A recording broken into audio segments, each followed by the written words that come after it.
sur les empreintes. Hop. Il faut faire attention car tout se passe au moment de la cuisson. Elles sont fines, plates et croustillantes. Ces gaufrettes se dégustent aussi bien au moment de l'apéritif que pour accompagner une glace ou un café. Sylvie a choisi de les faire salées, aromatisées au comté, à l'ail des ours ou encore au cumin. En tout cas, à l'atelier du biscuit du Val d'Ajol, c'est le produit phare, le bricelet. Pour vous donner une idée, j'en produis à peu près 100 de kilos par mois. Donc il faut savoir que c'est très long à faire en plus. Donc, et c'est assez physique parce qu'il faut aller vite, ça cuit très vite. Et le bricelet, par contre, c'est pas vosgien. Ah non, c'est pas vosgien. Là-dessus, non, j'ai tout faux, oui. Pas complètement, car si le bricelet est originaire de la Suisse romande, Sylvie les fabrique en se fournissant un maximum auprès des producteurs vosgiens. La farine provient du moulin de Chlou, les œufs du pondoir stéphanois à Saint-Étienne-les-Remiremont et les produits laitiers, eux, de la boîte à fromage d'Iche. L'atelier du biscuit, c'est une seconde activité pour Sylvie qui travaille à mi-temps à la mairie du Val d'Ajol. C'est en 2017 qu'elle reprend l'entreprise basée jusque-là à Darnieulles, près d'Épinal, et devient alors, comme aime le dire sa fille, la biscuitière. J'ai quelque peu modifié les recettes. J'aime bien alléger en sucre, par exemple, parce que je trouve que la plupart des pâtisseries sont souvent très sucrées. Donc moi, j'essaie d'en enlever. Et puis, c'est au niveau technique, j'ai beaucoup évolué quand même aussi, parce que pour produire en grosse quantité, il faut quand même avoir des techniques un peu plus performantes, on va dire, pour gagner du temps. Mais du temps, Sylvie en manque encore. Avec l'atelier du biscuit, elle parvient à se dégager plus d'un demi-SMIC par mois. Elle est presque victime de son succès et avec son travail à la mairie, elle est parfois obligée de retourner à l'atelier le week-end. Les clients les plus fidèles viennent également s'approvisionner ici. Bricelet à la ciboulette. Parce que ma maman adorait ces gâteaux-là. Et chaque fois qu'on en mange, c'est toujours une pensée pour elle. Brochet coco, meringue au pain d'épices ou palais à la myrtille, les spécialités de l'atelier du biscuit sont disponibles dans une dizaine de points de vente sur le département, comme ici au Fumoir Vosgien, un nouveau laboratoire de fabrication de charcuterie au Val d'Ajol.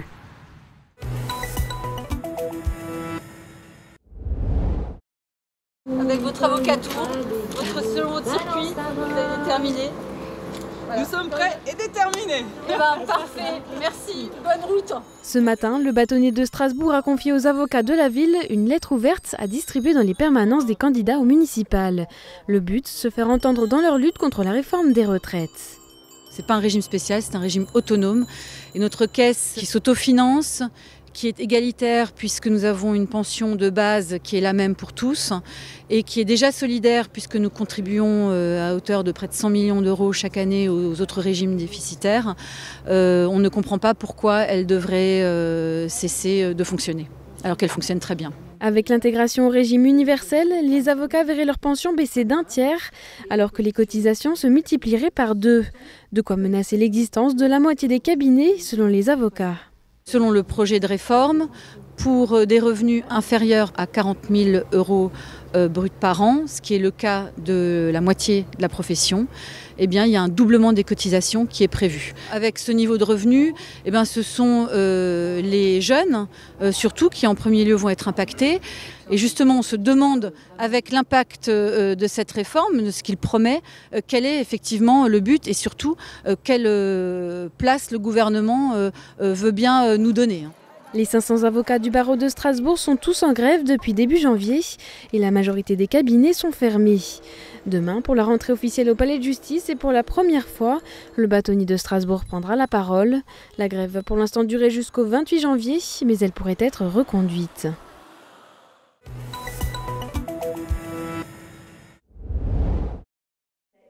Presque 2 mois après son opération, les douleurs dans les jambes de Maëlle ont disparu. La petite fille de 5 ans, atteinte d'une diplégie spastique, a subi une rhizotomie dorsale sélective le 26 novembre dernier en Allemagne. Le but de l'opération, c'est déjà d'arrêter la spasticité qu'elle avait en elle, donc une raideur qui lui apportait des douleurs, au niveau surtout des jambes et du dos. Et ça déformait son squelette. Et c'était vraiment la principale raison pour laquelle on a fait cette opération, pour arrêter les déformations régénération osseuse et pour lui permettre de garder un squelette normal et donc de pouvoir continuer à évoluer comme une enfant normale. Une procédure qui n'aurait pas été possible en France de par le jeune âge de Maëlle et la complexité de l'acte chirurgical. L'opération a été un succès. On a donc récupéré une petite nanette en salle de réveil, après 7 longues heures quand même, d'angoisse pour les parents en effet. Et puis le cheminement a continué après 8 jours où est-ce qu'on est resté sur place d'hospitalisation. Et elle a vraiment été d'une tolérance et d'une force que je pense qu'on pourrait même tous prendre exemple. La première fois que Maëlle a été mise sur ses pieds, elle avait l'impression de ne pas sentir ses pieds. Et puis elle nous a ensuite demandé comment est-ce qu'elle faisait pour marcher avant, est-ce qu'elle marchait sur ses pieds ou non, parce qu'elle découvrait toutes les sensations qu'un enfant découvre lors de ses premiers pas. Elles étaient comment tes jambes ? Elles étaient tout chamallows. Désormais, place à la rééducation pendant 2 ans, dont 6 mois intensifs. 3 séances de kiné et 1 séance de renforcement musculaire par semaine sont nécessaires. Maëlle a récupéré son niveau moteur préopératoire. Et donc tout ce qu'elle va maintenant développer, ce sera vraiment que du bénéfice. Dans la vie de tous les jours, on la sollicite énormément. Ne t'assois pas sur tes pieds, mets-toi sur le côté pour vraiment développer cette masse musculaire et lui permettre de pouvoir développer tous ces muscles qui étaient à présent complètement atrophiés par la contraction musculaire. Gourmande. Tu fais un pouce? Plus heureuse, j'arrive plus à marcher. Et la nuit, je fais des gros dodos. Cette rééducation pourrait permettre à Maëlle de marcher seule. Rien n'est certain et les parents restent prudents. Le professeur, selon lui, est persuadé de voir Maëlle à sa visite post-opératoire dès 1 an venir marcher sans appareil. On n'ose pas l'espérer de part de la déception. Maintenant, ça reste dans un coin de notre tête et ça resterait vraiment la cerise sur le gâteau, j'ai envie de dire. Justine et Grégory, à travers leur association Princesse Maëlle, ont pu récolter plus de 20 000 €. Le couple compte remercier chaque donateur, particulier et partenaire dans les prochains mois.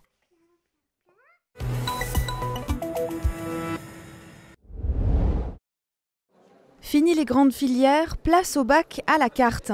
Les lycéens se frottent pour la première fois aux fameuses nouvelles épreuves communes de contrôle continu, les E3C, dont les notes compteront pour le baccalauréat.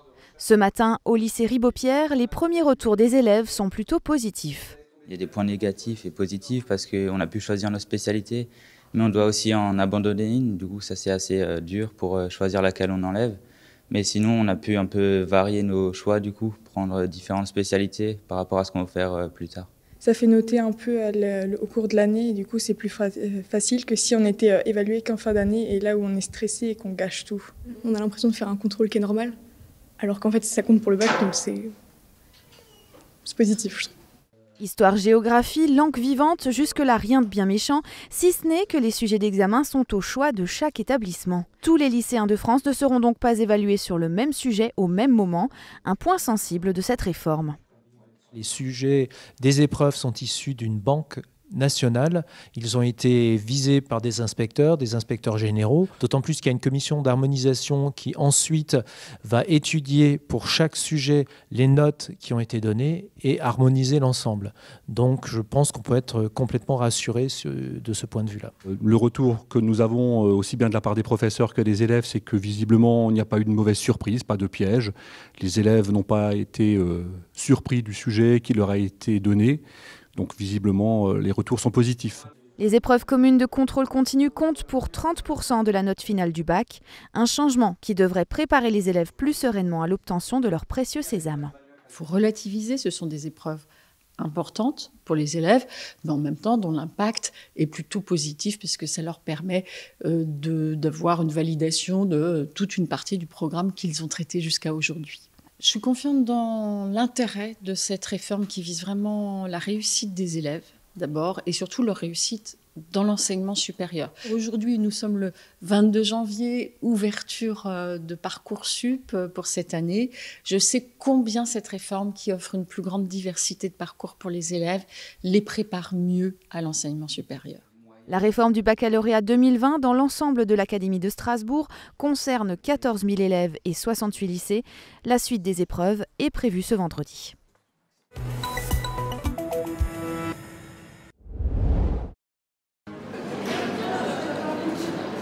Une lumière tamisée, aucune annonce au micro, pas non plus de musique ou de spot publicitaire diffusé en boucle, même les bruits en caisse ont été réduits. Et c'est ainsi tous les mercredis après-midi pendant 2 heures dans cette grande surface de Remiremont.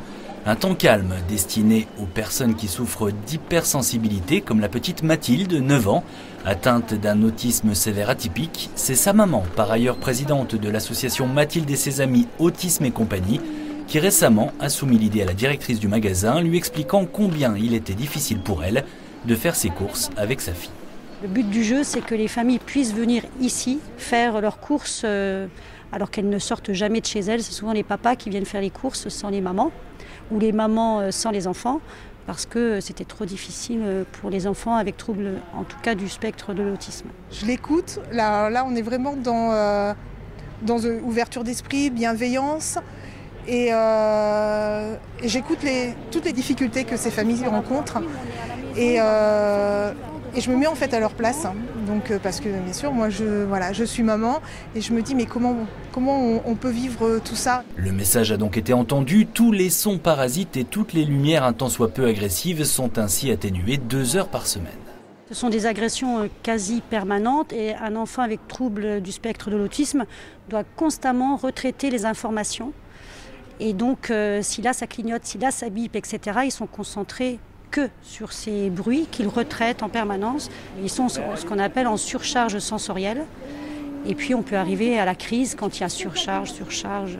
L'enfant finit par exploser. Et on a malheureusement tendance à considérer que cet enfant peut être capricieux, mal élevé, alors que c'est simplement lié au fait qu'il y ait une surcharge sensorielle. Et donc le cerveau ne traite plus les informations de façon ordinaire. Les parents doivent donc gérer la crise et subir le regard des autres qui n'arrange rien, une situation que Gwendoline a vécue il y a quelques jours avec son petit Théo, 3 ans, qui souffre lui aussi de troubles autistiques. Il y avait beaucoup de lumière, beaucoup plus de bruit et beaucoup plus de gens. Ça a été très très compliqué, il nous a mis des claques dans la figure, il s'est jeté par terre, mis en danger. Du coup on a voulu aujourd'hui retenter l'expérience parce qu'il y avait moins de bruit et tout était mis en place pour eux. Et aujourd'hui, Théo qui est là se comporte plutôt très très bien aujourd'hui. Il va bien, il n'a pas de problème. Et voilà. Tout le monde semble donc y trouver son compte, même le personnel du magasin. Certains m'ont confié qu'effectivement, c'était pas désagréable de travailler dans un environnement un peu plus calme, plus reposant. Le rendez-vous en tout cas est acté ici chaque mercredi de 14h à 16h, à un créneau qui, pourquoi pas, pourrait même un jour s'étendre un peu.